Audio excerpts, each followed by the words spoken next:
So this is a VESC logging demo. Here I have a VESC HP with the VESC Express connected, which is an ESP32C3, which has CAN transceiver and an SD card on the backside. You can also run it without the SD card. And it also has a GPS module plugged in, and it can also run without that one, but in this case we can use it for logging some data. And if you connect to VESC tool, by the way, the firmware for this one is something I've been spending a lot of time on recently, and I will show us a quick demo of that, but mainly I will show this demo is about the logging that you can do with this one on the CAN bus. So here is VESC tool, and if you connect to the USB, then we see that we have the VESC 6 on the CAN bus, and we also have the VESC Express there. And let's start with the logging actually. So there is this log analysis tool in VESC tool that has been there for a long time, and it can you can log some data to files, and you can open them and you can browse all the fields, and you can select, for example, some fields, and you can go forth and back in it and see how the data changes. You can also see when you click here and move this one forth and back that all the values are updating. And that is pretty nice, but up until this point this has been pretty fixed. So it was assuming that when you open a CSV file that you have all of these fields present in a certain order, and that you have exactly these fields. And then many people have been asking, like, can I log this thing or something else that is not present in the log here? And the answer has always been, well, not really, because that will be a quite major rewrite of this one. But I did that, and now this is actually a generic log viewer, so you can load any log file that has a certain format or has a header that describes every field, and then you can have an arbitrary number of fields with arbitrary names and units, and you can load any kind of log in that way. And the next thing is how to store log data. So for now I have a demo in, and this is by the way handled by the scripting with the Lisp interface in the VESC. I will probably make a package where you can have some user interface, a graphical interface to control all of this with some common log configurations, but for now I have a demo here. But this one is quite easy to change, as you will see. So go to examples, and then you have a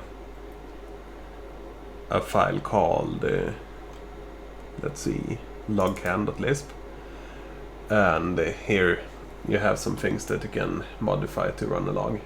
So first you have the ESP ID, and that is the CAN ID of the logging module, and this one has CAN ID too, so I set 2 here. And then I have a logging rates in hertz, and let's say that this one runs at 20 hertz.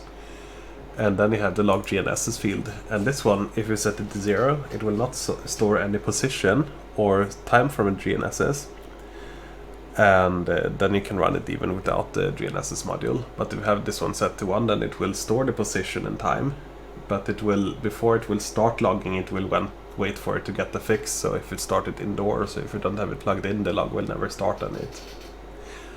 And then we also have this thing here, and I just added this, there's some code below here that you can see here, so that if the input voltage drops below this minimum input voltage, then we will tell this one to save the log now and stop logging, because otherwise we might drop in voltage and the SD card might get corrupt and we can lose the data then. Maybe I haven't really lost any data by trying that, but it's probably best to save the log and close it when the voltage goes down, just to be sure, because I can imagine it can lose the data.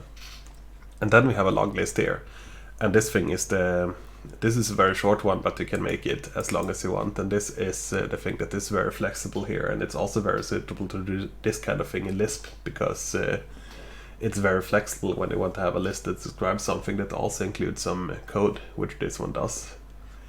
So in this log list we have some rows, and every row will describe one entry or one field in the log. And they are, first you have a key, and then you have a name for that key, which is optional, and then you have a unit, which also is optional, and you also have a precision field. We actually don't have that here, but I can add it here. So let's say we have a precision of 3, meaning that we have 3 decimals when we log this thing. And for example, roll, pitch, and yaw, I just kept the key field here and left the name and the unit out, and that means the unit will be nothing, so we'll just get a number, and it will set the name to the same thing as the key. And then I also added the VESC speed. And now for every one of those fields, we can use anything that we can access from Lisp. So in this case, I use the function get vin for the input voltage. And for roll, pitch, and yaw, I use the IMU values. And you can find this in the documentation. So if you go to help and you go to this link here, it will open in a browser. This is the README of the Lisp BM interface. Then you can search, for example, for get vin, and then you can get to the description of what it does. Simply get the input voltage. Let's see, we can also see what the IMU values look like. And then you get the description here, and this will give you a list. And this also gives an example. If you want to have the roll, then you want to have the index 0 of this list, and this is how to get that using the ix function. And this piece of code, I mean, if this code runs here, we can try it in REPL here. If this runs, then you can run the same code here. So you can also make your custom functions in here if you want to log, for example, something on that is received on an external device that is connected to ADC or something. You can log that here as well in the same way, and you can call it anything you want. So it's really flexible. And you can also see some of that here. So here's the speed, and in this case I want to log it in kilometers per hour. And the get speed function will give you speed in meters per second. And if you want to convert to kilometers an hour, you just multiply it by 3.6. And I can write that as what is called this expression straight into the log list here. And then it will evaluate this expression every time. Let's demo this then. So we have all of this. I will switch on poll status, see what is going on. It's not really necessary, and then we'll use upload or stream would also work in this case. And now this code is running and we are logging some data. We can also go to, let's see where the camera is. So if I pick up the VESC and move it a bit, get some rotations inside of the log. And I will also go to the power supply. If we do some real-time data, you can see that here.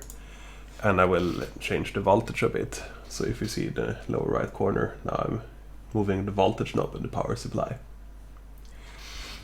Alright, so now we'll stop the log. Usually, or that was supposed to go here.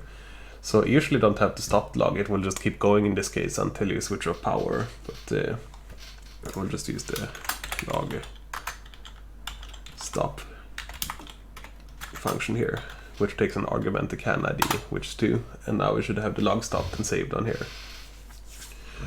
And well, how do you view the log now? So if you go to log analysis, then you see that if you are in browse, which is the default page, what the browse here is the directory where the last log is that you open on your hard drive. But you can also browse logs on the VESC Express. So you see that you are in the file system tab here, that's why you are on the hard drive. So if you go to the connected VESC, and you make sure that you select the VESC Express in the CAN devices list, and you do refresh, then you will see the logs here. Or you will see the file system. So these are 3 directories and that I've been experimenting a bit with. So if you go to log CAN, you have 2 directories here. You have one that's called date and one that is no date. And the one that is called date will actually use the date information from the GPS. So when it has that, it can actually store the date and time in the log file name, which is convenient if you want to know when they made the log. But if you, like we did now, going back here, we didn't have GNSS active, then it will not do that because it assumes that it might not even have a GNSS module connected, and then we'll store it in no date. I will just show in date, you will actually get the date and time as the file name, and in no date you just get the number. And the number we got now, it will just list all the files in this directory and add a new file at the end or at an index above the latest one. And then we can select this one and either double click on it and open, or click on open. And if you do that, you can see that it will download the file here. and then it will open it. You can also save it on a disk. You can do some basic file management here, so you can save it on your hard drive if you want to save it somewhere else. You can also delete files here. But let's go to data, and then you can see that we have input voltage, roll pitch, and yaw, and we have the VESC speed. And if you click on any of them, then you can see it in the plot. And if I click here and drag forth and back, then as usual you see all the values updated here. The speed is always 0 because we're not moving, obviously.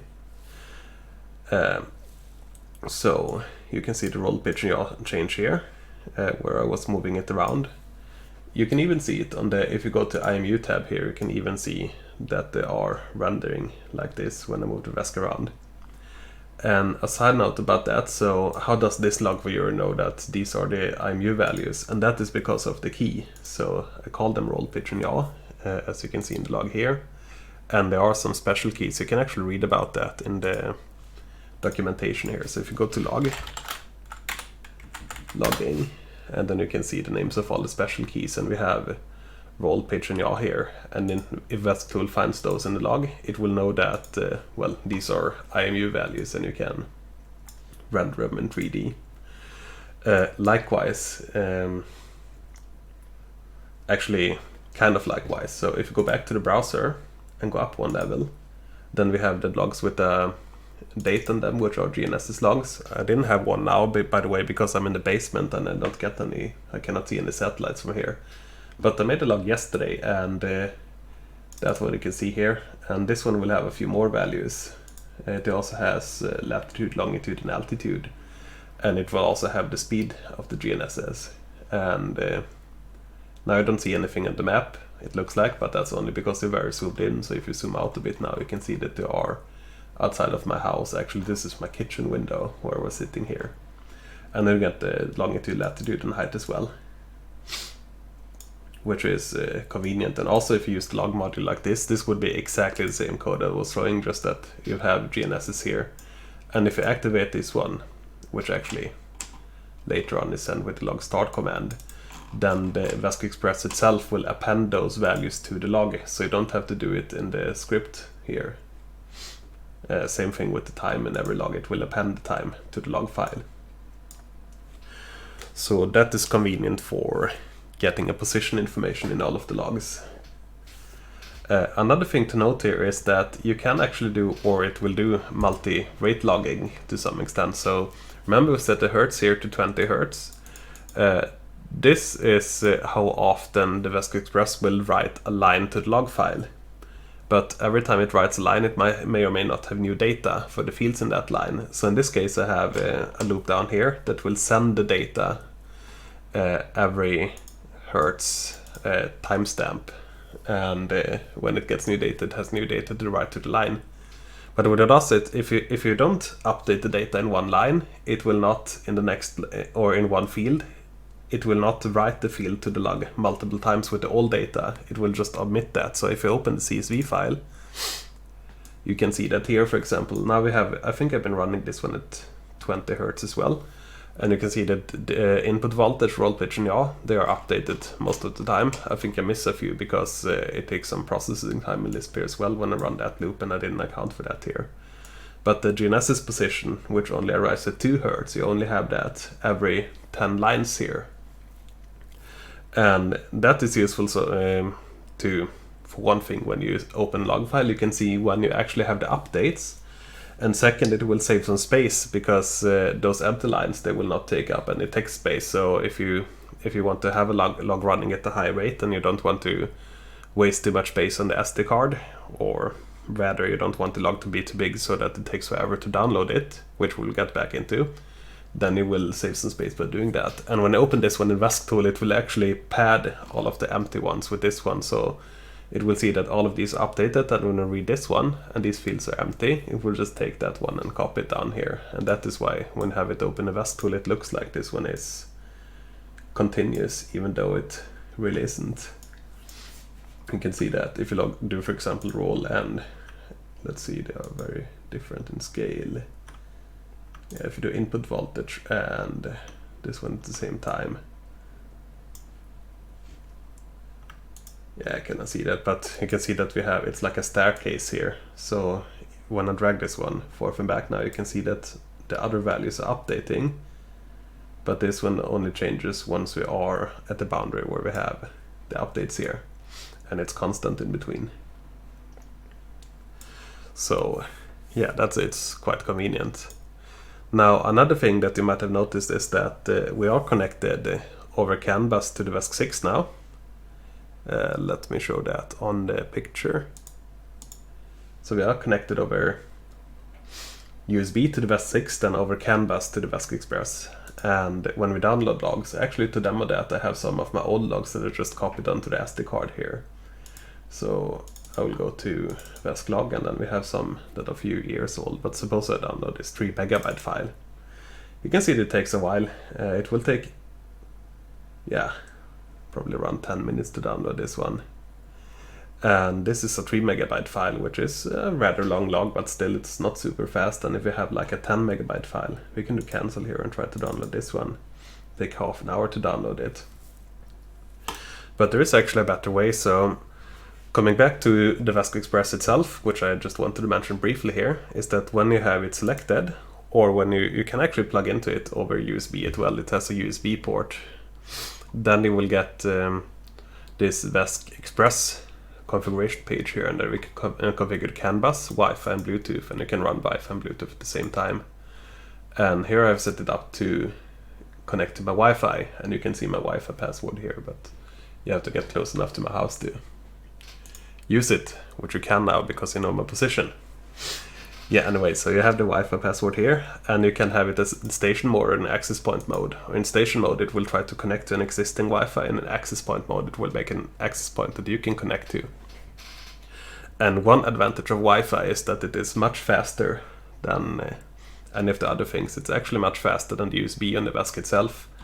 So if I disconnect the USB connection here, and we go to connection and TCP, then this one will, if you are on the same Wi-Fi as my computer, which we are now, then it will send its information here, and it will see it under detected devices. Now if you connect, then it will see that we are connected to the VESC Express over Wi-Fi in this case.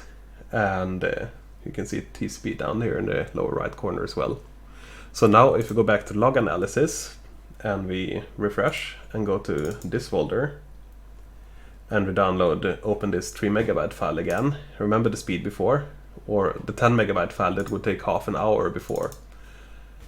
And now we are at 20 seconds because we go at 536 or so K per second when we download it over Wi-Fi. I did some optimizations in the USB code to increase the buffer sizes a bit to make that possible. And to give an impression, so this 10 megabyte log, this is probably when I took my log board a few years ago, going to next village, which is like 11 or 12 kilometers away. And here we have all of those 50 values logged for the entire ride here, and we can plot them as usual. And we can also see in the stats that, well, this is 28,000 log samples with over 50 entries in every sample, so it's not that long time for downloading a log of this size. Yeah, so that is really convenient for connecting to the SD card and downloading the logs much faster than you could do otherwise. And you can also, when you connect to the Wi-Fi, you can also do all of the normal things like read and write settings to the VESC, and you can update the firmware and all of those things like Bluetooth, but you are connected to Wi-Fi now, so I have a faster connection. So yeah, that is the log update. I've been talking a lot, but let's go back to some of the, just want to briefly mention the main advantages here of doing it this way, and those are that you can really log anything here. You can log any amount of values at any rate, and you can log any expression that you can type in the Lisp editor here. So that is really powerful. And you have so many expressions here as well. So if you want to log, for example, the temperatures over a CAN bus, which you might be interested in if you have multiple motors and you want to see if one is overheating, this you couldn't do easily before. Then you have all of those can get commands, and you can do can get temp motor, for example, and then you can you use it just like this, and you can just paste it in here, either on or you can just make a new line and paste it in that one and log that for any of the VESCs that you have on the canvas. So this is super flexible. Yeah, I think the VESC Express also, I think we have ordered a batch, and I think it will be available hopefully within a month or so if everything goes according to plan. And it also has a lot of source code. I will also upload it to GitHub when I have finished it off a bit. There is still some of my experiments and so in there, and some things are not completely done. But the source code for the VESC Express should also be up on GitHub. And even if you don't do the logging, if you just want to have it as a Wi-Fi and USB bridge to Canvas, that is a really convenient device to do that. So yeah, hope that was useful.